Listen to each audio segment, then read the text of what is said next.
Hello students, मेरा नाम धीरज Mohan Dwivedi and स्वागत है आपके फेवरेट चैनल मैग्नेट ब्रेन्स पर। मैग्नेट ब्रेन्स एक ऐसा चैनल जहां पर आपको मिलता है बिल्कुल फ्री ऑनलाइन एजुकेशन और वो भी एक क्वालिटी एजुकेशन। और मैं आपको बताना चाहता हूं कि मैग्नेट ब्रेन्स पर किंडरगार्टन से लेकर क्लास 12 तक के सारे books and e books available हैं। तो उसको लेने के लिए क्या करना है, आपको सिंपल डिस्क्रिप्शन में जाना है, वहां पर आपको एक फॉर्म मिलेगा, ठीक है। उस फॉर्म को फिलअप करें, फिर हमारी टीम आपसे कॉन्टैक्ट करेंगी। तो ये जो बुक्स अवेलेबल है ना, ये डिफरेंट सेगमेंट्स में कैटेगराइज्ड है, ठीक है। लाइक सैंपल पेपर बुक्स हो गए, एमसीक्यू बुक्स हो गए, ऐसे डिफरेंट सेगमेंट्स में आपको ये बुक्स मिलेंगे, है ना। तो आपके लिए बहुत ज्यादा बेनिफिशियल रहेगा, ठीक है। चलें, तो आज की वीडियो में हम शुरू करने वाले हैं आपके क्लास 12 फिजिक्स का जो चैप्टर है, chapter number 9, ray optics and optical instrument, ठीक है। और उसमें आज हम देखने वाले हैं practice question on refraction of light. अभी तक जो हम लोगों ने पूरा रिफ्रैक्शन ऑफ लाइट डिस्कस किया है ना, अप टू लेंस तक, ठीक है, उसके ऊपर हम आज कुछ बेस्ड क्वेश्चंस देखने वाले हैं, ठीक है।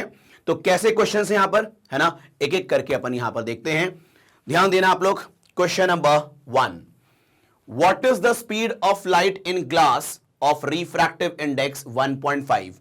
मुझे ग्लास में लाइट की स्पीड निकालनी है और ग्लास का रिफ्रैक्टिव इंडेक्स गिवन है। Speed of light in water given है और रिफ्रैक्टिव इंडेक्स ऑफ वाटर भी गिवन है, ठीक है। तो वाटर में लाइट की स्पीड और रिफ्रैक्टिव इंडेक्स ऑफ वाटर, ये दोनों गिवन है। इसका मतलब मुझे वाटर का इस्तेमाल करके ग्लास में लाइट की स्पीड निकालनी है। तो आओ देखो ध्यान से। तुम ये बताओ, अगर मैं ऐसा लिखता हूं रिफ्रैक्टिव इंडेक्स, ठीक है, of glass with respect to water, ठीक है, तो इसको वेलोसिटी के टर्म्स में क्या लिखोगे? Velocity of light in water upon velocity of light in glass. That is obvious, ठीक है। चलो अब देखो ध्यान से, यहां पर अगर मैं इसको बोलूं refractive index of glass with respect to water, को लिख सकता हूं मैं refractive index of glass upon refractive index of water, ठीक है। मतलब ये एब्सोल्यूट रिफ्रैक्टिव इंडेक्स के टर्म्स में हम इसको ऐसा लिख सकते हैं, ठीक है।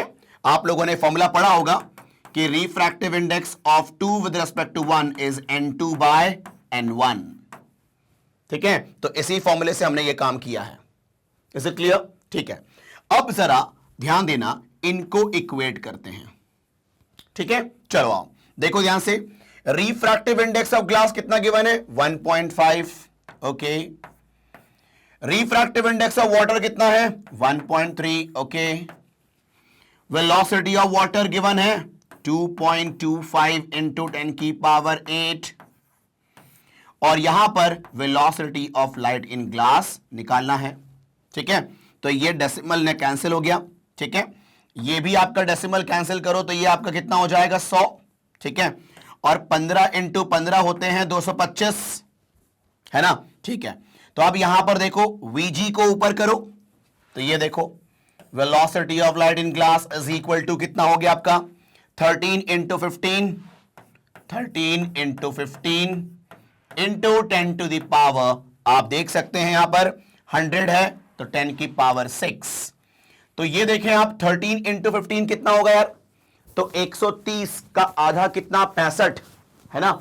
130 का आधा 65 मतलब 195, ठीक है, इंटू 10 की पावर 6। तो इसको स्टैंडर्ड फॉर्म में कन्वर्ट करें तो 1.95 इंटू 10 की पावर 8 मीटर पर सेकेंड हम बोल सकते हैं, ठीक है।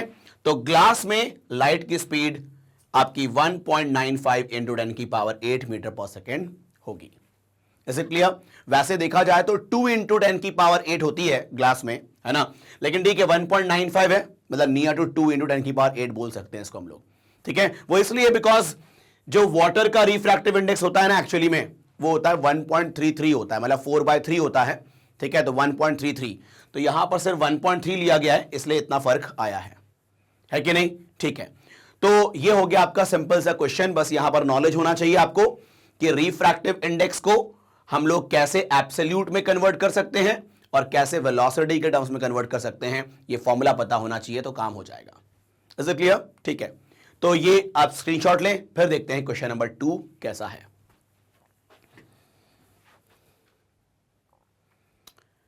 चलो भाई देखते हैं यहां पर सवाल नंबर जो 2 है ना, यहां देखो, what is the apparent position of an object, ठीक है, what is the apparent position of an object below a rectangular block of glass 6 centimeter thick if a layer of water 4 centimeter thick is on the top of the glass, है ना। Basically क्या है यहां पर, ये देखो, ये मान लो आपका एक रेक्टेंगुलर ब्लॉक है ग्लास का, ये रेक्टेंगुलर ब्लॉक है ग्लास का, ठीक है, इसकी थिकनेस कितनी है 6 सेंटीमीटर है ना, और इसके ऊपर पानी की लेयर है, पानी की लेयर है, वाटर की लेयर है, ये वाटर की लेयर है, ये कितना आपका 4 सेंटीमीटर, ठीक है। चलो अब देखो ध्यान से, यहां पर ये जो आपका रेक्टेंगुलर ग्लास वाला ब्लॉक है ना, यहां पर बॉटम पर एक ऑब्जेक्ट है, ठीक है। तो अगर हम यहां से ऑब्जर्व करेंगे, ठीक है, तो ये जो आपका ऑब्जेक्ट है वो हमें ऊपर दिखेगा ना, है कि नहीं, ये हमें रेज दिखेगा, आपको मालूम है ड्यू टू रिफ्रैक्शन, जो आपका अगर ऑब्जेक्ट डेंसर में हो, मतलब डेंसर के थ्रू अगर आप देख रहे हो तो वो ऑब्जेक्ट हमें रेज दिखेगा, रेज्ड। आप ये बताओ, यहां से देखा जाए तो इसका एक्चुअल डेप्थ कितना है, 4 + 6 कितना 10, तो 10 सेंटीमीटर डेप्थ पे है कि नहीं, लेकिन अपन को बताना है कि इसकी एपरेंट डेप्थ कितनी है, मतलब ये ऊपर दिखेगा ना, बोलो हां है ना। अच्छा आप ये बताओ, मतलब ये ऑब्जेक्ट ऊपर की तरफ शिफ्ट होगा, और इसको ऊपर की तरफ शिफ्ट करने में इस ग्लास का भी रोल होगा और इस वाटर का भी रोल होगा, मतलब ग्लास और वाटर दोनों उस ऑब्जेक्ट को ऊपर की तरफ शिफ्ट करेंगे, that is called as normal shift. अपन ने डिस्कस किया हुआ है इस टॉपिक को एपरेंट डेप्थ वाले टॉपिक में, है ना। तो अब मेरी बात को सुनना ध्यान से, नॉर्मल शिफ्ट का जो फॉर्मूला होता है वो क्या होता है, देखो, नॉर्मल शिफ्ट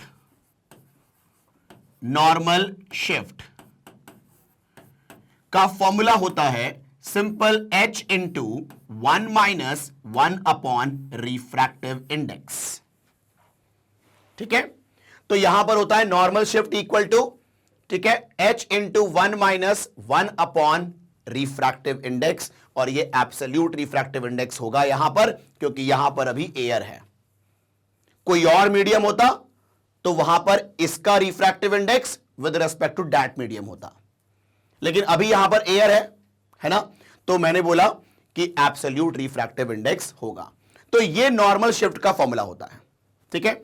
अब बताओ, यहां पर ग्लास और वाटर दोनों शिफ्ट करेंगे ना ऑब्जेक्ट को, तो आप बताओ ये जो ग्लास है वो कितने से शिफ्ट करेगा, पहले वो निकाल लेते हैं, फिर ये वाटर कितने से शिफ्ट करेगा, फिर वो निकाल लेंगे, दोनों को ऐड कर देंगे तो टोटल शिफ्ट मिल जाएगी अपन को, है कि नहीं, ठीक है। अभी ध्यान देना आप लोग, पहले मैं बात करूंगा नॉर्मल शिफ्ट बाय ग्लास। अब देखो ध्यान से, तो यहां पर ग्लास का एक्चुअल थिकनेस कितना है, मतलब एक्चुअल डेप्थ कितना है ग्लास का 6, तो ये h होता है actual 6 into 1 minus 1 upon refractive index of glass, ठीक है। तो refractive index of glass absolute. Now अब देखो ध्यान से, यहां पर 6 into 1 minus 1 upon refractive index of glass कितना है 3/2।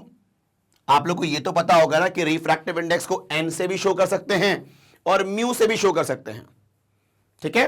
चलो अब देखो यहां पर रिफ्रैक्टिव इंडेक्स ऑफ ग्लास 3/2 है, ठीक है। अब इसको थोड़ा सॉल्व करो, 6 इंटू 1 माइनस, इसको 2/3 बोल सकते हैं, तो आप बताओ 6 इंटू 1 माइनस 2/3 इज 1/3, ये कैंसिल आउट हो गया, कितना हो गया 2।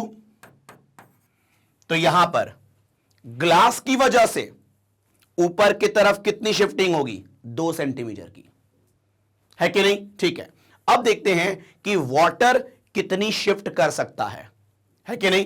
तो आओ यहां पर ध्यान देना, इधर देखो, अब मैं करूंगा दूसरा normal shift normal shift by water. तो वाटर कितना शिफ्ट करेगा भाई? तो उसका फॉर्मूला H मतलब एक्चुअल डेप्थ ऑफ वाटर, यहां पर 4 सेंटीमीटर है थिकनेस ऑफ वाटर लेयर, है ना, और 1 माइनस 1 अपॉन रिफ्रैक्टिव इंडेक्स। ठीक है, अब देखो यहां पर वाटर का होगा, ठीक है, एक्चुअल कितना है आपका डेप्थ वाटर का? 4 सेंटीमीटर, ठीक है, 4 into 1 minus 1 upon refractive index of water absolute वाला कितना होगा? 4/3, यस 4/3। तो यहां पर यह हो जाएगा 4 इंटू 1 माइनस 3/4, तो यह हो जाएगा आपका 4 इंटू 1 माइनस 3/4 इज 1/4, ये cancel out, answer is 1 centimetre. मतलब वाटर कितने शिफ्ट करेगा? 1 सेंटीमीटर। अब जरा सोचो, जो ग्लास है वो 2 सेंटीमीटर से शिफ्ट कर सकता है ऊपर की तरफ, जो वाटर है वो 1 सेंटीमीटर से शिफ्ट कर सकता है ऊपर की तरफ, तो टोटल शिफ्ट कितना हो सकता है? 3 सेंटीमीटर का ना? बोलो हाँ है ना? ठीक है, मतलब अब जरा डायग्राम पे आओ। यहां पर ये जो आपका एक्चुअल ऑब्जेक्ट है वो 3 सेंटीमीटर से शिफ्ट हो जाएगा, है कि नहीं? मतलब वो यहां पर हो जाएगा ना उसका एपरेंट पोजीशन। ठीक है, मतलब अगर देखा जाए तो ऊपर से एक्चुअल डेप्थ आपका 10 सेंटीमीटर है, लेकिन 3 सेंटीमीटर से क्या हो गया? ये ऊपर की तरफ शिफ्ट हो गया। तो यहां पर उसका एपरेंट पोजीशन कितना होगा? उसका एपरेंट पोजीशन कितना होगा? 10 माइनस 3 दैट इज 7 सेंटीमीटर। ठीक है, तो एक्चुअल उसका जो डेप्थ था, मतलब एक्चुअल जो पोजीशन था ऊपर से वो 10 सेंटीमीटर था, लेकिन टोटल शिफ्ट हो गई 3 सेंटीमीटर से, तो एपरेंट पोजीशन कितना होगा ऊपर से? 7 सेंटीमीटर ना? ठीक है, तो यहां पर यह चीज आपको लिखना पड़ेगा, therefore total shift is equal to what? 2 plus 1 is equal to 3 centimeter. Therefore, apparent position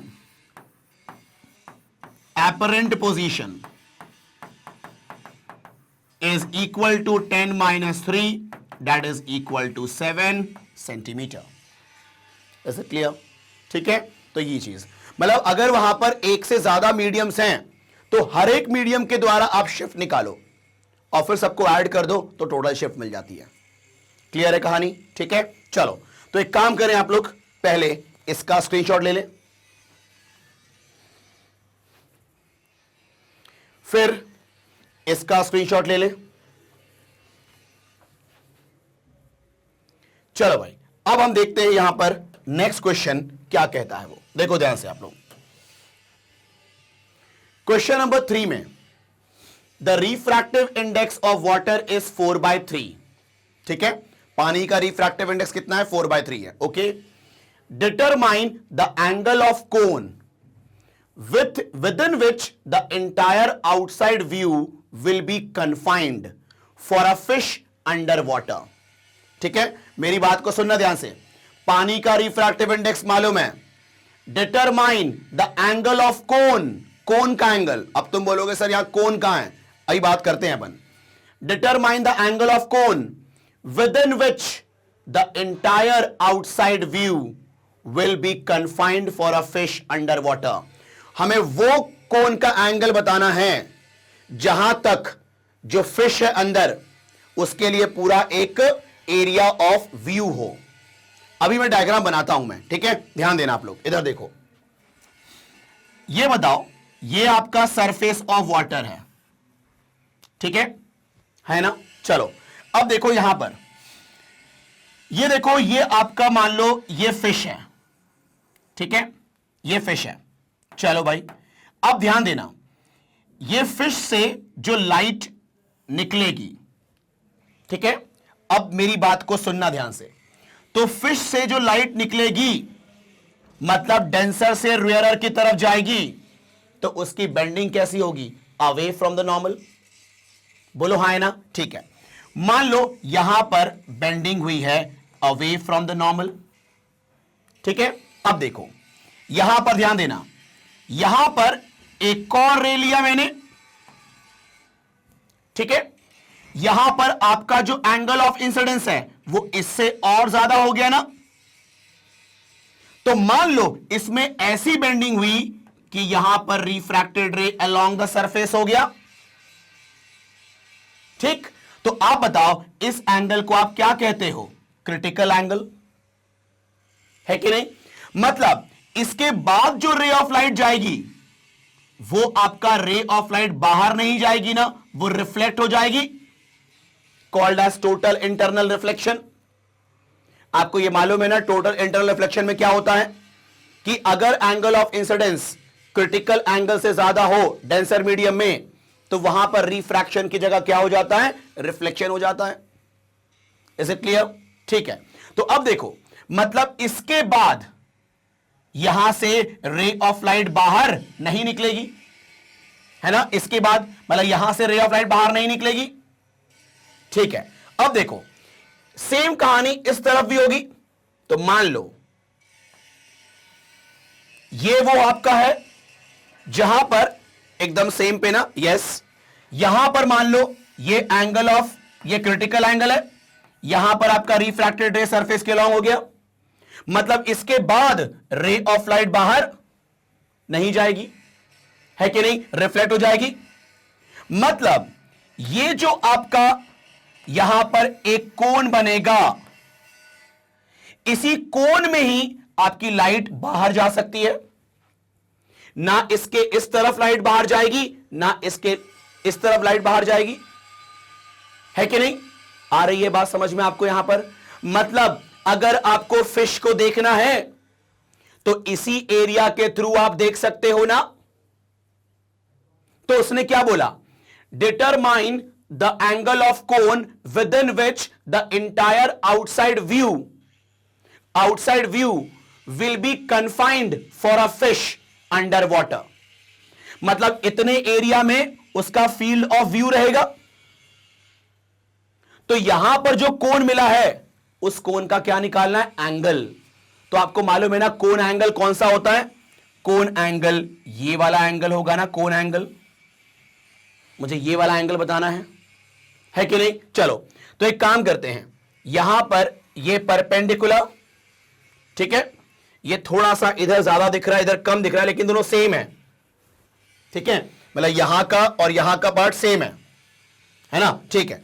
अभी देखो ध्यान से आप लोग, यहां पर मुझे ये पूरा एंगल निकालना है। तो आपको मालूम है ये एंगल अगर थीटा मान रहा हूं तो ये भी थीटा होगा, क्योंकि मैंने क्या किया, रेडियस सेंटर, ये जो आपका क्रॉस सेक्शन है उसके सेंटर से ज्वाइन किया इसको मैंने, ठीक है। तो ये आपका बिल्कुल एंगल बाइसेक्टर होगा आपका कोण का, ठीक है। अब देखो अगर मैं ये थीटा निकाल लूं तो उसका डबल कर दूंगा तो ये पूरा एंगल मिल जाएगा ना, ठीक है। चलो आप ये बताओ यहां पर क्या आपको देख के लग रहा है ये एंगल सी और ये एंगल थीटा बराबर है कि नहीं? तो आप बताओ यहां पर हम बोलेंगे since theta equal to C by alternate interior angles. मतलब अगर मैं क्रिटिकल एंगल निकाल लूं तो हमें वो थीटा मिल जाएगा और उसका डबल कर देंगे तो एंगल ऑफ कोण मिल जाएगा मुझे। तो अब देखो यहां पर क्रिटिकल एंगल का फॉर्मूला होता है sine C equal to 1 upon refractive index, ठीक। अब देखो यहां पर sine C is equal to 1 upon refractive index, और यहां पर रिफ्रैक्टिव इंडेक्स पानी का होगा और वो कितना गिवन है 4/3, तो ये हो जाएगा 3/4। तो यहां पर साइन सी इक्वल टू 3/4, तो सी इक्वल टू साइन इनवर्स 3/4, और जो सी है वही थीटा है। देयरफॉर एंगल ऑफ कोण होगा आपका 2 into theta, that is 2 sine inverse 3/4। This is your answer, simple. मतलब उसने ये बोला कि हमें कोण का एंगल निकालना है, ठीक है। कौन से कोण का? जहां तक आपका वो रीजन कन्फाइंड है फिश के लिए, ठीक है। मतलब वो जो फिश है यहां से जो लाइट निकलेगी और इस तरह जो लाइट निकलेगी, ठीक है, मतलब मैंने बोला कि वो डायरेक्शन जहां पर angle of incidence critical angle के बराबर है, तो वहां पर रिफ्रैक्टेड रे हो जाएगी पैरेलल टू इंटरफेस। उसके बाद रे ऑफ लाइट का इंटरनल रिफ्लेक्शन हो जाएगा। यहां पर भी सेम कहानी, इस तरफ हो जाएगा इंटरनल रिफ्लेक्शन, मतलब इतने रीजन में ही कन्फाइंड रहेगा आपका। तो मुझे यहां पर एक कोन दिखा, तो मुझे उस कोन का क्या निकालना है, एंगल निकालना है। तो ठीक है, यहां पर दिखा मुझे कि ये इसका जो आधा एंगल है, कोन का एंगल का आधा एंगल, वो क्या होगा, सी के बराबर होगा। और क्रिटिकल एंगल का फॉर्मूला पता ही है अपन को, निकाल लिया उससे हमने थीटा और डबल कर दिया तो एंगल ऑफ कोन मिल गया। Is it clear? ठीक है, तो इसका जरा आप लोग स्क्रीनशॉट ले लें, फिर बात करते हैं फोर्थ क्वेश्चन को लेके, है ना। ठीक है,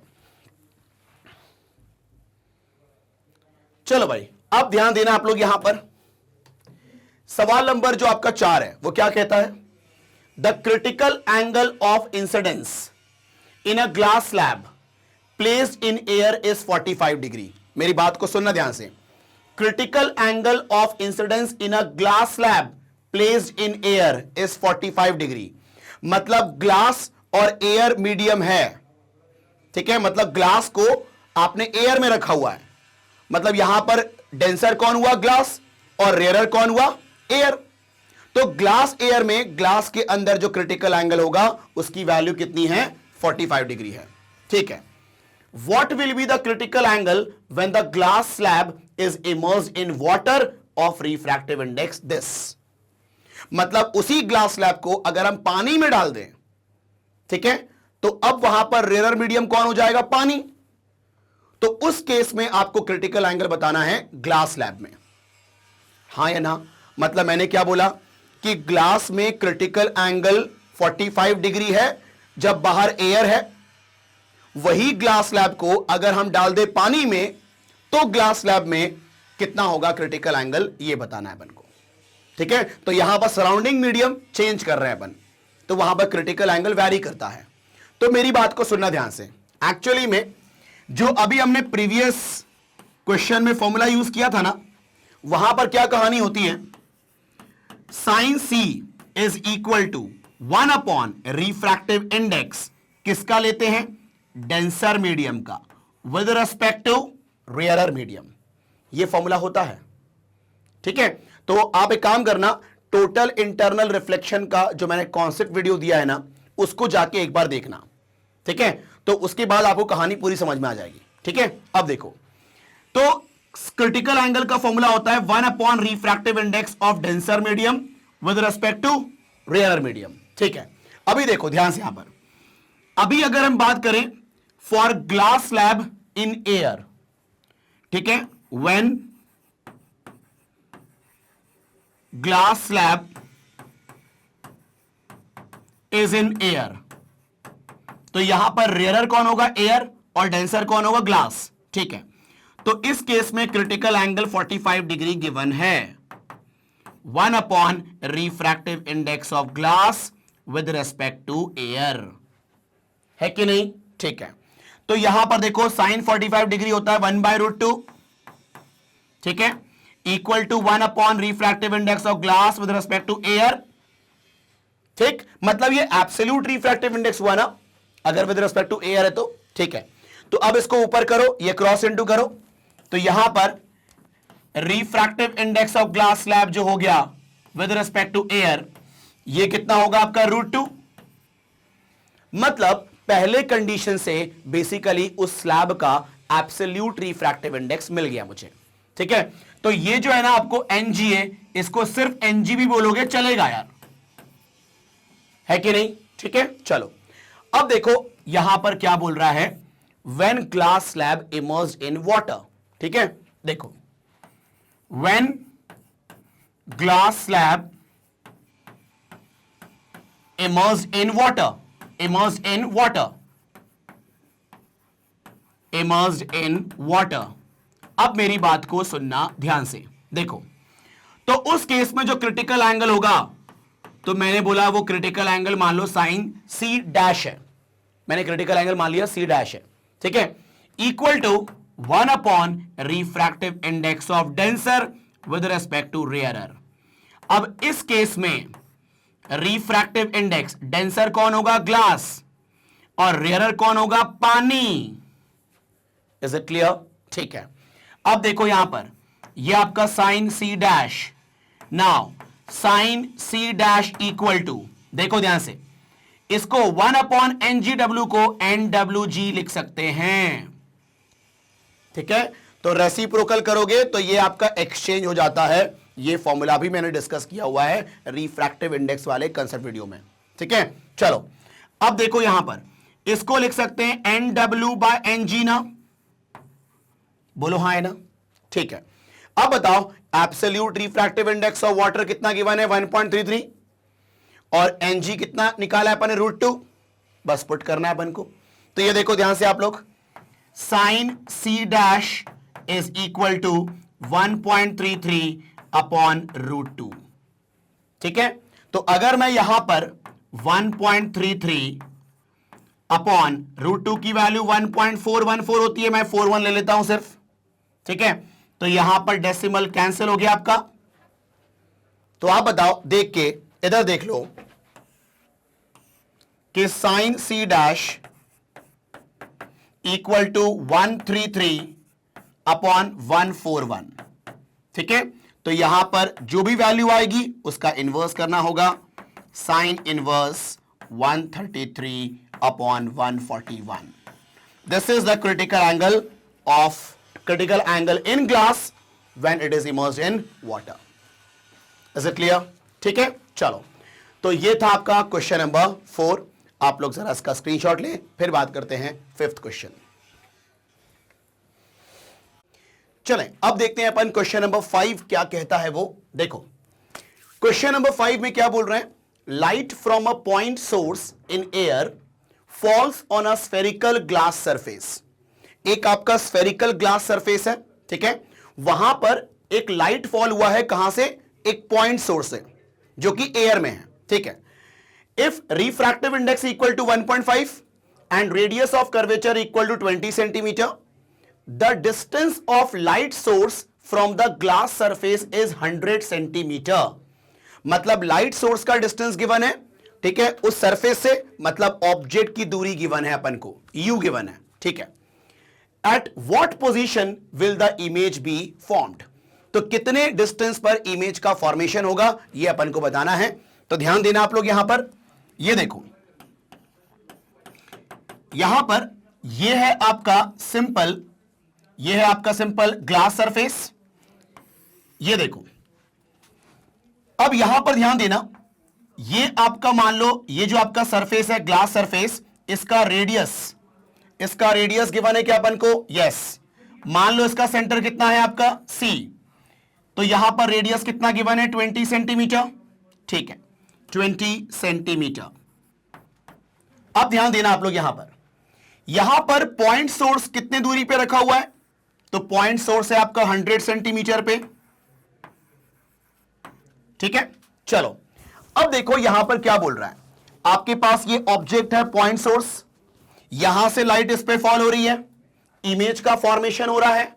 तो आप बताओ रिफ्रैक्शन कहां से कहां हो रहा है? ये ग्लास है, ये एयर है, तो रिफ्रैक्शन कहां से कहां हो रहा है? Air to glass. तो यहां पर इसके लिए जो फॉर्मूला होता है ये मैंने आप लोग को बताया हुआ है आपके कॉन्सेप्ट वीडियो में, रिफ्रैक्शन थ्रू स्फेरिकल सरफेस में। ठीक है, अब मेरी बात को सुनना ध्यान से। जब आपका रिफ्रैक्शन एयर से ग्लास में होता है तो फॉर्मूला क्या लिखते हैं हम लोग? ध्यान देना, refractive index of glass minus refractive index of air upon radius of curvature equal to refractive index of glass upon V minus refractive index of air upon U। यहां पर एयर से ग्लास में रिफ्रैक्शन हो रहा है, तो formula कैसे बनाओगे? मतलब रिलेशन कैसे निकालोगे R, V और U का? तो इसके लिए एक तरीका मैंने बताया हुआ है कॉन्सेप्ट वीडियो में कि जब एयर से ग्लास में हो रहा है तो फाइनल मीडियम कौन सा है? ग्लास। तो हम बोलेंगे refractive index of glass minus refractive index of air upon radius of curvature equal to जो पहले लिखा हुआ है उसके साथ V, जो बाद में लिखा हुआ है उसके साथ U। क्लियर? नाउ अब देखो यहां पर रिफ्रैक्टिव इंडेक्स ऑफ ग्लास कितना है? 1.5, ठीक है, और एयर का रिफ्रैक्टिव इंडेक्स होता है 1, ठीक है।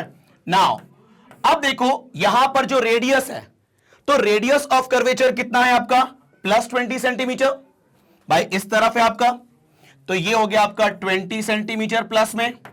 नाउ यहां पर जो एनजी है 1.5 अपॉन वी निकालना है मुझे, माइनस एनए कितना 1, और यू कितना है यहां पर आपका -100, ठीक है।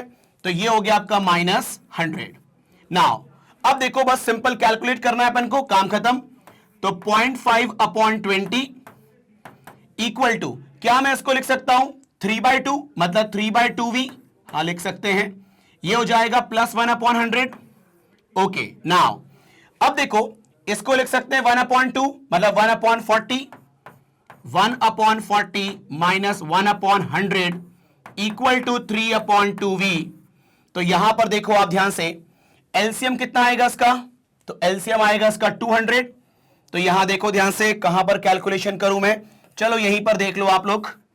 40 और 100 का एलसीएम 200, तो ये कितना हो जाएगा 5 माइनस 2 इक्वल टू 3/2v। ये कैंसिल आउट 100, 5 माइनस 2 इज 3, तो ये हो जाएगा 3/100 इक्वल टू 3/v। तो ये 3 से 3 cancel, v equal to what? v equal to what? 100। मतलब यहां पर आपका रियल इमेज बनेगा at a distance of 100 centimetre. मान लो यहां पर कहीं पर इमेज बनेगी आपकी, ठीक, eight a distance of 100 centimetre from the surface. Clear है?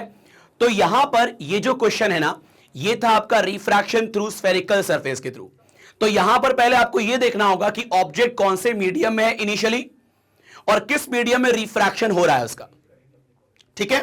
तो जैसे बोला एयर से ग्लास, तो हम फॉर्मूला कैसे बनाएंगे? Refractive index of glass minus refractive index of air, ठीक है, upon radius of curvature equal to refractive index of glass upon V minus refractive index of air upon U. ये कहानी होगी। तो ये था आपका सिंपल क्वेश्चन। तो आप लोग जरा इसका स्क्रीनशॉट लें, फिर बात करते हैं अपन। चलें अब देखते हैं अपन हम लोग क्वेश्चन नंबर 6 क्या कहता है वो। देखो यहां पर सवाल क्या है? A sunshine recorder globe of 30 centimetre diameter is made of glass of refractive index 1.5। एक सनशाइन रिकॉर्डर है, ग्लास का बना हुआ है, ग्लोब है ना, ग्लास का बना हुआ है। तो आप ऐसा मान लो कि आपके पास एक स्फेरिकल, ठीक है, एक ग्लोब है जो ग्लास का बना हुआ है, स्फेयर शेप का, ठीक है। A ray enters the globe parallel to its axis, मतलब जो उस ग्लोब में जो रे ऑफ लाइट की एंट्री हुई है वो प्रिंसिपल एक्सिस के पैरेलल एंट्री हुई है, ठीक है। Find the position from the centre of sphere where the ray crosses the axis.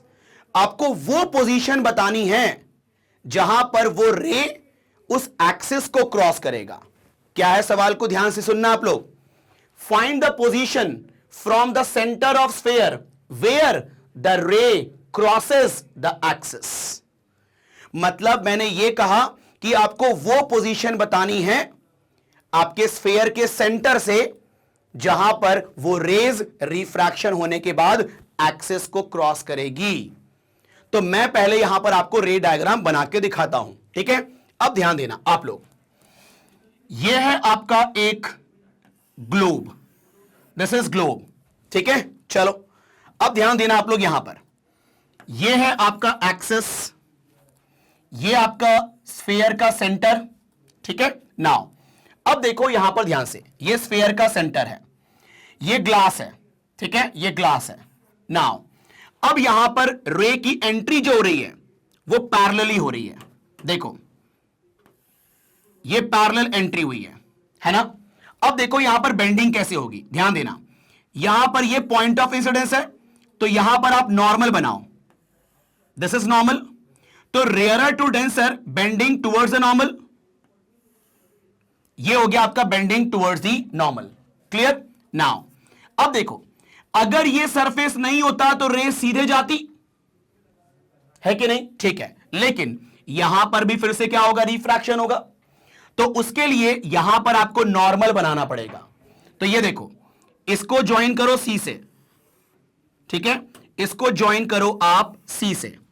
Now अब देखो, denser to rarer, bending away from the normal, तो ये नॉर्मल से अवे बेंड हो जाएगी।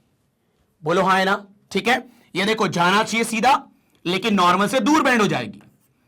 मतलब ये वो पॉइंट है ना जहां पर इस रे ने एक्सिस को क्रॉस किया है, तो हमें इस पॉइंट का डिस्टेंस निकालना है आपके सेंटर ऑफ स्फीयर से, यहां से। Is it clear? तो यहां से इस पॉइंट की दूरी कितनी होगी, यह अपन को निकालना है। तो अब मेरी बात को सुनना ध्यान से यहां पर, ठीक है। देखो यहां पर 2 बार रिफ्रैक्शन हुआ है, तो 2 बार हम लोग वो वाला फॉर्मूला यूज करेंगे जो प्रीवियस क्वेश्चन में किया था, ठीक है। अभी देखो, अगर हम इस वाले सरफेस की बात करें तो रिफ्रैक्शन हुआ है एयर से ग्लास में, ठीक है। तो यहां पर हम लोग 2 केसेस में काम करते हैं, ध्यान देना बस आप लोग। पहला case, when refraction takes place, refraction takes place from air to glass, air to glass। अब देखो ध्यान से आप लोग, यहां पर फॉर्मूला कैसे बनाऊंगा मैं, एयर टू ग्लास, तो refractive index of glass minus refractive index of air, जिसमें एंट्री होती है उसका रिफ्रैक्टिव इंडेक्स माइनस जहां से एंट्री हो रही है उसका रिफ्रैक्टिव इंडेक्स। तो ये देखो, Ng minus Na upon R is equal to Ng upon V, जो पहले लिखा होता है उसके साथ V होता है, minus Na upon U। Is it clear? ठीक है। नाउ अब मेरी बात को सुनना ध्यान से। Ng refractive index of glass 1.5, air का रिफ्रैक्टिव इंडेक्स 1, रेडियस कितना है? अब सुनो, यहां पर जो रेडियस होगा वो पॉजिटिव होगा, क्योंकि रेज यहां से आ रही है, तो ये ऑब्जेक्ट साइड है, ये ऑब्जेक्ट का अदर साइड है, तो ये पॉजिटिव होगा। कितना होगा रेडियस? 30 डायामीटर है, तो रेडियस होगा 15 सेंटीमीटर, ठीक है। यहां लिखेंगे अपन 15 इक्वल टू 1.5 अपॉन V निकालना है, माइनस Na 1 अपॉन U। अब मेरी बात को सुनो, ऑब्जेक्ट जो है वो बहुत दूर होगा ना, क्योंकि रेस कैसी आ रही हैं? पैरेलल, और अगर रेस पैरेलल आती है तो हम ये बोलते हैं ना कि ऑब्जेक्ट कहां होगा? इंफिनिटी पे होगा। तो यहां पर इस केस में ऑब्जेक्ट कहां है? इंफिनिटी पर, तो हम लिखेंगे माइनस इंफिनिटी बाय कन्वेंशन, ठीक है। अब देखो ध्यान से आप लोग, यहां पर 1.5 minus 1 is 0.5 upon 15 is equal to 1.5 upon V, ये तो 0 हो जाएगा, ठीक है। तो अब देखो यहां पर ध्यान से, ये डेसिमल कैंसिल, ये 5 3 V ऊपर, 15 इंटू 3 45, तो 45 सेंटीमीटर पे इमेज बनेगी इसके द्वारा। मतलब ध्यान से देखो, अगर ये रे की बात करें, रिफ्रैक्टेड रे की, अगर ये सरफेस नहीं होता तो ये इंटरसेक्शन कहां होता? यहां होता।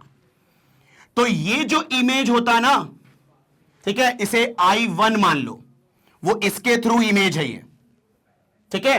तो मेरी बात को सुनना ध्यान से आप लोग, यहां पर ये किसकी इमेज है? इसकी इमेज है, और इसकी जो इमेज होगी वो इसके लिए क्या होगी? ऑब्जेक्ट होगी, है ना। जब 2 बार रिफ्रैक्शन होता है तो पहले के द्वारा जो इमेज होता है वो दूसरे के लिए क्या होता है? ऑब्जेक्ट, ठीक है। अब तुम बोलोगे सर यहां पर तो एक्चुअली में रेस गई नहीं है, बिल्कुल सही बात है, नहीं गई है, लेकिन इसीलिए तो हम बोल रहे हैं कि ये जो है आपका इसका इमेज वो इसके लिए वर्चुअल ऑब्जेक्ट होगा, मतलब एक्चुअली में वो ऑब्जेक्ट होगा नहीं, वो हमारा assumption है, ठीक है। इसे कहेंगे virtual object for this surface, है कि नहीं? तुम देख सकते हो, ये इसके लिए ये जो रिफ्रैक्टेड रे है, मतलब इसके लिए रिफ्रैक्टेड रे और इसके लिए इंसिडेंट रे, तो इंसिडेंट रे जहां पर प्रोड्यूस करके मीट करते हैं, ठीक है, उसे कहते हैं हम लोग क्या,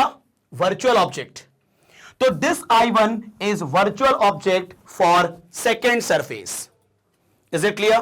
ठीक है, अब ध्यान देना आप लोग यहां पर, इधर देखो, ये जो V45 है वो इसकी दूरी यहां से होगी ना, क्योंकि यहां से रिफ्रैक्शन निकाला आपने, तो यहां से 45,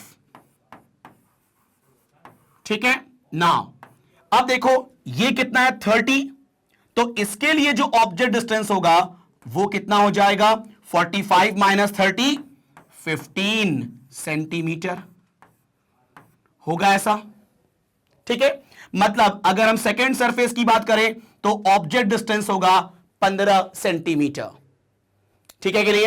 अच्छा, ये जो बेंडिंग हो गई यहां पर, ये जो मीटिंग हुई है, ये किसकी इमेज है, इसकी इमेज है। तो देखो इसके लिए ये ऑब्जेक्ट और ये इमेज, तो this is the final image. अब मुझे इसका पोजीशन निकालना है, तो अब मैं इसके द्वारा रिफ्रैक्शन पे काम करूंगा मैं, ठीक है। आओ देखो ध्यान से आप लोग यहां पर कैसे करने वाला हूं मैं। तो अब मैं लिखूंगा second case, when refraction takes place from glass to air, और उसका फॉर्मूला बनाऊंगा मैं, ठीक है। आओ जरा देखो ध्यान से यहां पर आप लोग, देखो ध्यान से आप लोग। हां, यहां पर मैंने कहा कि second case, when refraction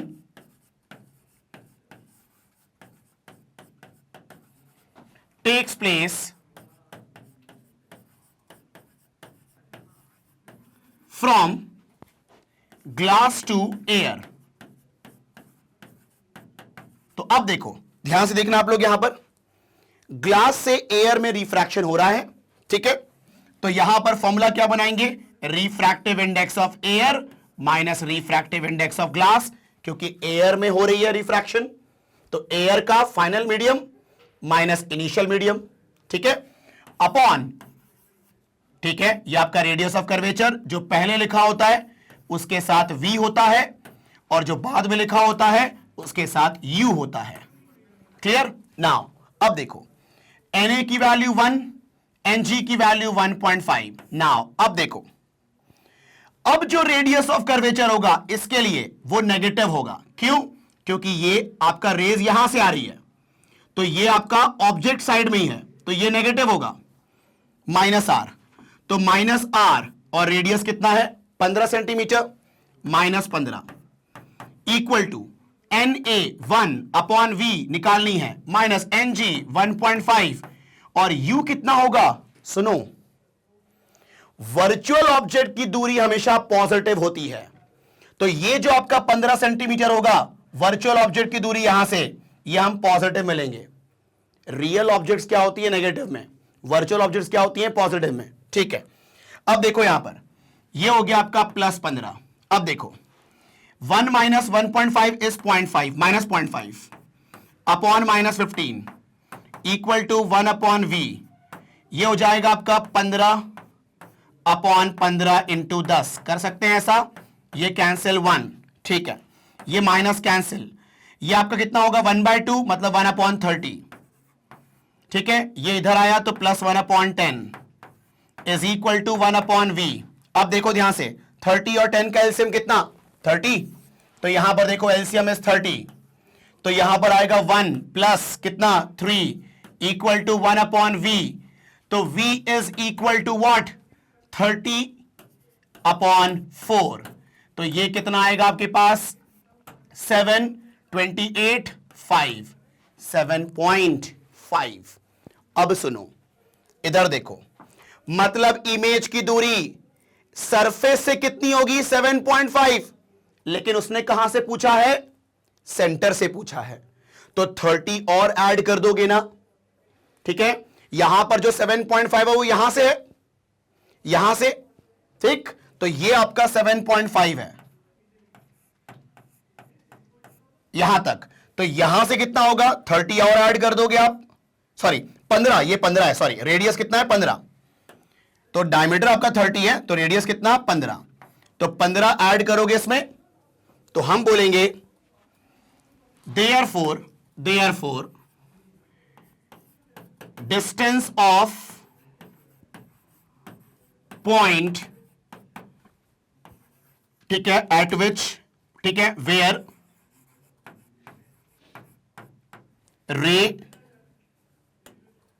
distance of point of intersection, ऐसा बोलो बेटर रहेगा, distance of point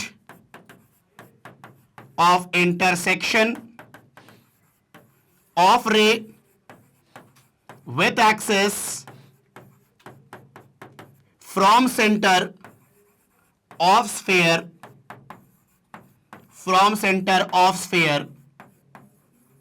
is equal to 15 plus 7.5, that is equal to 22.5 centimetre. ठीक है, ये होगा आपका आंसर, है ना। तो एक काम करें आप लोग, इसका स्क्रीनशॉट ले लें पहले।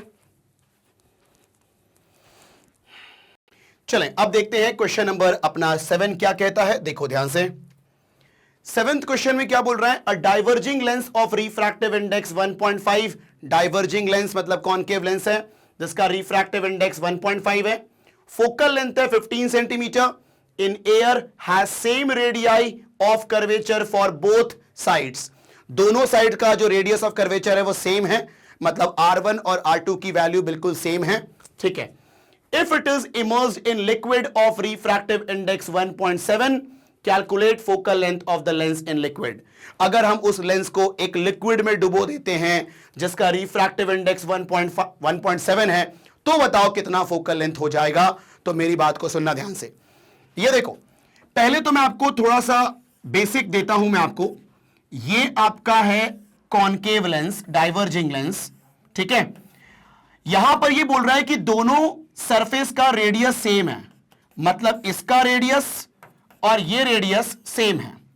इसका रेडियस जो है, मान लिया मैंने R, ठीक है, तो यहां पर हम R1 कहते हैं, तो R1 की वैल्यू R है, और इसका रेडियस जो है ना, ठीक है, ये भी R है, दोनों रेडियस सेम है। ठीक है, तो R2 और R1 दोनों की वैल्यू सेम है, दैट इज R मान लिया मैंने। अब देखो, यहां पर लेंस मेकर फॉर्मूला का इस्तेमाल होगा। ठीक है, अब लेंस मेकर फॉर्मूला क्या होता है, तो 1/f is equal to what, refractive index. अब सुनना, होता है refractive index of lens with respect to surrounding, ठीक है, -1 इंटू 1/R1 -1/R2।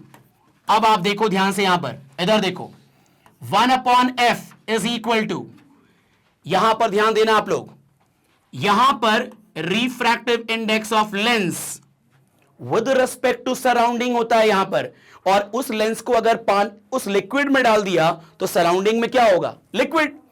तो यहां पर surrounding is basically what, liquid. भाई देखो, कैपिटल L मतलब लेंस, स्मॉल l मतलब लिक्विड।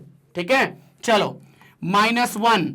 अब देखो यहां पर R1 की वैल्यू कितनी है, तो R1 की वैल्यू है R, लेकिन साइन कन्वेंशन के अकॉर्डिंग क्या होगा, -R, तो ये हो जाएगा -R, ठीक, -1/R2 की वैल्यू भी R है, ठीक है, लेकिन वो क्या होगा, +R। ठीक है भाई, ये हो गया आपका +R। नाउ अब ध्यान देना, मुझे फोकल लेंथ निकालनी है। अब देखो, इसको क्या लिख सकते हैं, आपको मालूम है ना, refractive index of lens upon refractive index of liquid, -1। ये देखो, -1/R is -2/R। Is it clear? अब देखो ध्यान से, यहां पर 1 focal length equal to refractive index of lens. Refractive index of lens कितना है भाई, 1.5। ये हो गया 1.5 upon refractive index of lens कितना, 1.7। Sorry, refractive index of liquid is 1.7, -1 into -2/R।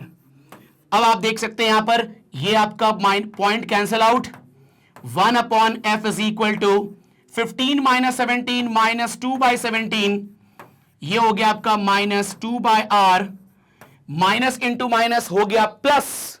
ओहो, यहां पर कुछ हो गया है कहानी, फोकल लेंथ यहां पर पॉजिटिव आएगी, लेकिन डाइवर्जिंग लेंस का तो फोकल लेंथ नेगेटिव होता है, इसका मतलब डाइवर्जिंग लेंस को जैसी लिक्विड में डाला है उसका नेचर बदल गया है, वो कन्वर्जिंग हो गया है वो। ठीक है, अभी ध्यान देना, मैं पूरा कैलकुलेशन करके बताता हूं आपको। तो कहां पर किया जाए कैलकुलेशन, चलो नेक्स्ट पेज में चलते हैं अपन। देखिए ध्यान से, तो यहां पर कहानी क्या है, 1/f इज इक्वल टू क्या था आपका, -2 इंटू -2 +4 अपॉन 17R ना। यस, चलो भाई, अब देखो मुझे फोकल लेंथ निकालना है, रेसिप्रोकल करते हैं, f is equal to 17R upon 4। Now अब देखो रेडियस कितना गिवन है, तो रेडियस गिवन है आपका कितना, अच्छा फोकल लेंथ गिवन है आपका 15 सेंटीमीटर एयर वाला, रेडियस की वैल्यू गिवन नहीं है भाई। ठीक है, अब एक काम करते हैं, ये फोकल लेंथ कब का फोकल लेंथ है, जब हमने उसको लिक्विड में डाल दिया है। लेकिन जब वो डाइवर्जिंग लेंस जब एयर में था तो उस समय का फोकल लेंथ अपन को गिवन है, मतलब ये फोकल लेंथ अपन को गिवन नहीं है।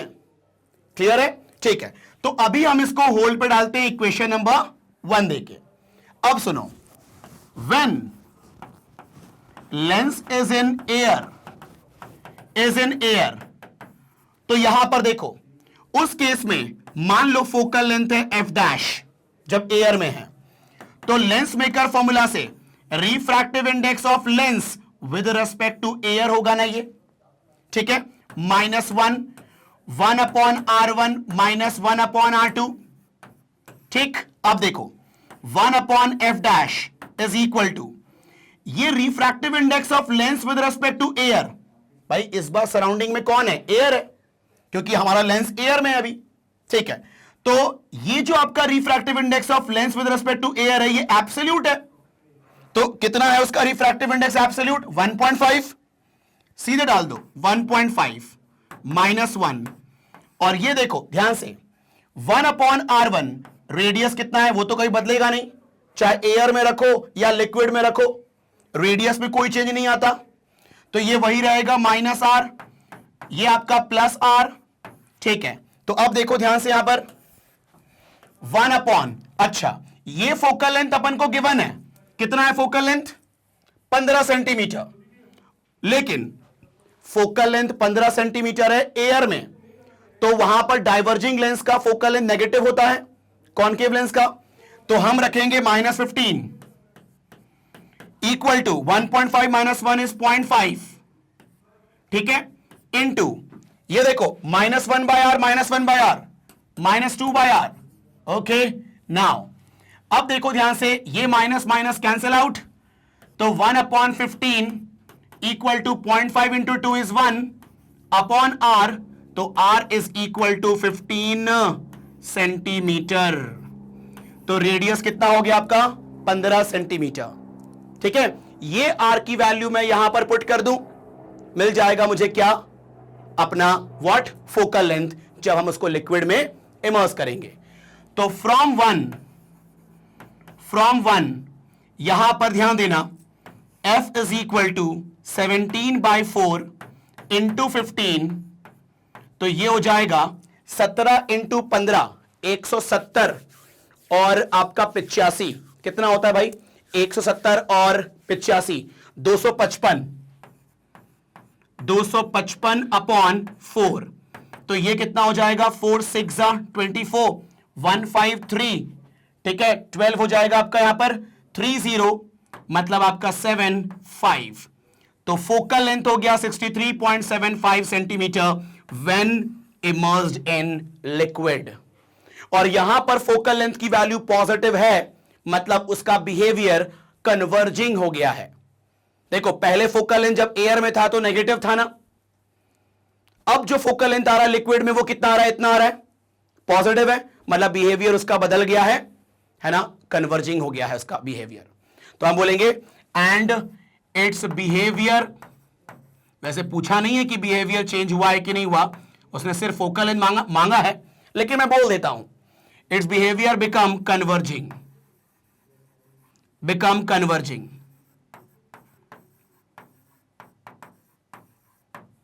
Is it clear? ठीक है, चलो ये हो गया आपका सिंपल सा फोकल लेंथ। क्लियर?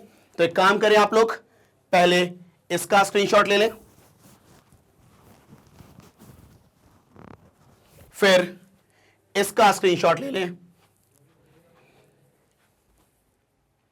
चलो भाई, अब हम देखते हैं यहां पर नेक्स्ट क्वेश्चन क्या कहता है वो, देखो ध्यान से। क्वेश्चन नंबर 8 में calculate the radius of curvature of equi concave lens, फिर से डाइवर्जिंग लेंस है और दोनों का रेडियस सेम है, ठीक है। रिफ्रैक्टिव इंडेक्स कितना है इसका? 1.5 है लेंस का। When it is kept in a medium of refractive index 1.4 to have a power of -5 dioptre. मतलब क्या बोल रहा है, हमें रेडियस ऑफ कर्वेचर निकालना है, ठीक है। कि कब के केस में निकालना है रेडियस ऑफ कर्वेचर? जब हम उस लेंस को किस मीडियम में डाल रहे हैं जिसका रिफ्रैक्टिव इंडेक्स 1.4 है, और उस समय पावर कितना है? -5 डायोप्टर है, ठीक है। अब मेरी बात को सुनना ध्यान से, इधर देखो, एक काम करेंगे, देखो लेंस मेकर फॉर्मूला का इस्तेमाल करेंगे। 1/f इज इक्वल टू, ठीक है, refractive index of lens with respect to surrounding. यहां पर सराउंडिंग कौन है? मीडियम। तो मीडियम में हमने उसको डाल दिया है -1। 1/r1 -1/r2 होता है कि नहीं? ठीक है, चलो अभी लिख देता हूं मैं 1/r1 -1/r2। अब मेरी बात को सुनो, 1/f को ही आप पावर लिख सकते हो ना, ठीक है। हां, लेकिन अब कहानी ये हो जाएगी कि जो भी आपका रेडियस आएगा वो मीटर में आएगा। क्लियर है? ठीक है। अब देखो ध्यान से यहां पर, तो P इज इक्वल टू, ठीक है, ध्यान देना, यहां पर 1P equal to refractive index of आपका lens with respect to medium को लिख सकते हो NL/NM -1। यहां पर इक्वी कॉन्केव लेंस है तो दोनों रेडियस सेम होंगे, तो ये आपका -r और ये आपका +r, ठीक है। अब देखो पावर कितना गिवन है? -5। Is it clear? ठीक है। अब देखो यहां पर NL कितना है आपका? तो ये है आपका 1.5 और मीडियम का रिफ्रैक्टिव इंडेक्स 1.4 -1। क्या मैं इसे बोल सकता हूं -2/r? यस, बोल सकते हैं। ये माइनस कैंसिल आउट कर देंगे, ठीक है। तो अब बताओ, देख के यहां पर 5 इज इक्वल टू, ये पॉइंट भी कैंसिल आउट, तो 15/14 -1 इज 1/14, ठीक है। यहां पर इनटू में 2/r, ठीक है। अब देखो यहां पर रेडियस कितना आएगा, तो r ऊपर, तो ये 2/5 × 14 इज 70, तो 2/70 मीटर। लेकिन अगर सेंटीमीटर में निकालना चाहते हो तो इसको 100 से मल्टीप्लाई कर दो, तो ये आपका कैंसिल आउट 20/7 सेंटीमीटर। ये हो जाएगा आपका simple radius of curvature. Is it clear? ठीक है, चलें। तो यहां पर सिंपल कहानी कि जब उस लेंस को एक मीडियम में डाल दिया हमने, उस समय का पावर दिया था, ठीक है, रिफ्रैक्टिव इंडेक्स गिवन थी, तो अपन को निकाला था रेडियस ऑफ कर्वेचर, निकाल लिया। Is it clear? ठीक है। तो लेंस मेकर फॉर्मूला अपन को पता होना चाहिए तो काम हो जाता है, ठीक है। तो आप लोग ले लिया इसका स्क्रीनशॉट, फिर देखते हैं 9th क्वेश्चन। चलें, अब देखते हैं यहां पर क्वेश्चन नंबर 9 क्या कहता है वो, देखो। क्वेश्चन नंबर 9 में a converging lens of focal length 50 centimetre is placed coaxially in contact with another lens of unknown focal length. मेरे पास एक कन्वर्जिंग लेंस है जिसका फोकल लेंथ 50 है, उसको हमने कोएक्सियली, मतलब दोनों लेंस का एक्सिस सेम, ठीक है, कोएक्सियली हमने एक और लेंस के कॉन्टैक्ट में रखा जिसका फोकल लेंथ अभी पता नहीं है, ठीक है। If the combination behave like a diverging lens of focal length 50 centimetre, और जो कंबाइंड लेंस है, दोनों लेंस का जो कॉम्बिनेशन है उसका बिहेवियर डाइवर्जिंग लेंस जैसा है, और उसका फोकल लेंथ कितना है? 50 सेंटीमीटर। कॉम्बिनेशन का फोकल लेंथ गिवन है, ओके।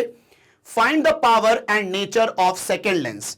तो ये जो सेकेंड लेंस था ना, जिसका फोकल लेंथ पता नहीं था, उसका अपन को पावर बताना है और उसका नेचर बताना है। ठीक है, तो हम क्या करेंगे, जो दूसरा लेंस है ना, जो अननोन फोकल लेंथ का है, उसका फोकल लेंथ निकाल लेंगे। ठीक है, तो वो फोकल लेंथ का साइन के बेसिस पर हम उसका नेचर बता सकते हैं। आओ देखो, तो ये सिंपल सा क्वेश्चन है कॉम्बिनेशन ऑफ लेंस का।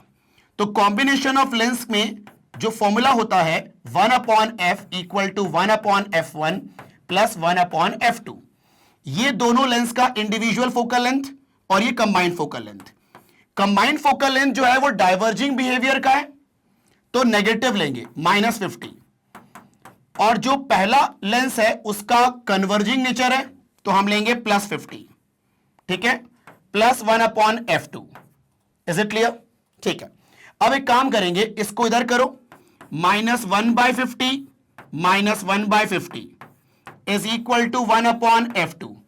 तो ये कितना हो जाएगा, -2/50 इज इक्वल टू 1/f2। तो यहां पर f2 की वैल्यू हो जाएगी कितना, -25।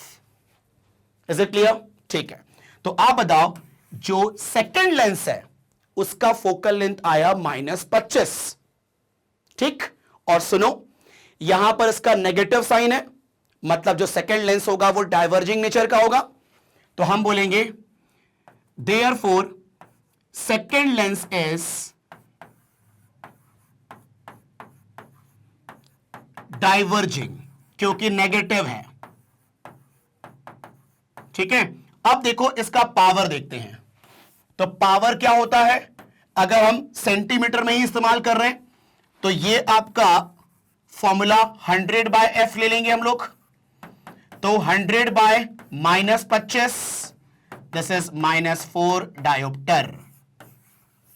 ये हो जाएगा आपका सिंपल सा पावर। ठीक है, तो बहुत सिंपल क्वेश्चन था, है ना। आप लोग इसका स्क्रीनशॉट ले लें, फिर बात करते हैं नेक्स्ट क्वेश्चन। ठीक है, स्क्रीनशॉट लें आप लोग। चलो अब देखते हैं यहां पर नेक्स्ट क्वेश्चन क्या कहता है। वो 10th question, a convex lens of focal length 20 centimetre and a convex mirror of focal length 10 centimetre are placed coaxially 50 centimetre apart from each other. एक कॉन्वेक्स लेंस है और एक कॉन्वेक्स मिरर है। ठीक है, तो ये combination of lens and mirror वाला खेल है। ठीक है, और यहां पर दोनों का फोकल लेंथ गिवन है। Now are placed coaxially 50 centimetre apart from each other, मतलब लेंस और मिरर के बीच का दूरी जो है 50 सेंटीमीटर है। पहले इतना काम कर लें क्या, डायग्राम बना ले इसके अकॉर्डिंग। आप देखो, ठीक है, यहां पर देखो, ये आपका है कॉन्वेक्स लेंस, ये आपका कॉन्वेक्स लेंस, ये आपका कॉन्वेक्स मिरर। दोनों के बीच का जो डिस्टेंस है वो 50 सेंटीमीटर है। ठीक, अब देखो, इसका फोकल लेंथ मैं f1 मान लेता हूं, फोकल लेंथ है 20 सेंटीमीटर। इसका फोकल लेंथ मैं f2 मान लेता हूं, यह है आपका 10 सेंटीमीटर, और दोनों का फोकल लेंथ पॉजिटिव होगा बिकॉज दोनों कॉन्वेक्स है कि नहीं। ठीक है, अब देखो, an incident beam parallel to its principal axis is incident on the convex lens. ठीक, कॉन्वेक्स लेंस पे पैरेलल बीम इंसिडेंट हुआ है, तो ऑब्वियस सी बात है, पैरेलल बीम जब इंसिडेंट होगा तो इमेज फोकस पे बनेगी। ओके, ठीक है, अभी देखो, locate the position of final image formed due to the combination. अब देखो, सुनो, तुम ये बताओ, इसका फोकल लेंथ कितना है, 20 सेंटीमीटर, मतलब यहां पर होगा ना आपका, ये मान लिया मैंने फोकस ऑफ कॉन्वेक्स है। ठीक है, कॉन्वेक्स लेंस। तो आप बताओ, जब पैरेलल बीम ऑफ लाइट आती है तो इमेज कहां बनती है, तो इमेज कहां पर बनेगी, फोकस से बनेगी, है ना। ठीक है, अब मेरी बात को सुनो, मतलब कॉन्वेक्स के द्वारा इमेज बनेगी फोकस पर, तो ये फोकस मतलब 20 सेंटीमीटर पर। ठीक है, अब मेरी बात को सुनना, जो इसका इमेज होता है वो इसके लिए ऑब्जेक्ट की तरह बिहेव करेगा ना। तो आप बताओ, यहां फोकस पे जो इमेज बनेगी इसके कारण वो फोकस वाली इमेज इस मिरर के लिए ऑब्जेक्ट होगी, तो ऑब्जेक्ट डिस्टेंस कितना हो जाएगा मिरर के लिए? 50 माइनस 20, 30 सेंटीमीटर हो जाएगा ना ये। ठीक, अब बताओ, अगर हम इस मिरर की बात करें तो ऑब्जेक्ट डिस्टेंस पता है, फोकल लेंथ पता है, इसका इमेज डिस्टेंस निकाल लोगे ना आप? ठीक है, आओ निकालते हैं। तो पहले एक काम करेंगे, कुछ लिखते हैं। देखो, हम बोलेंगे since object is at infinity, infinity, ठीक है, for convex lens, therefore image formed at focus, image कहां पर बनेगी? फोकस से बनेगी, of convex lens, of convex lens. Clear? Now अब हम बात करेंगे मिरर के लिए। For mirror, for mirror obviously convex mirror, तो आप बताओ u की वैल्यू कितनी? -30। फोकल लेंथ कितना? f2 10 सेंटीमीटर पॉजिटिव में।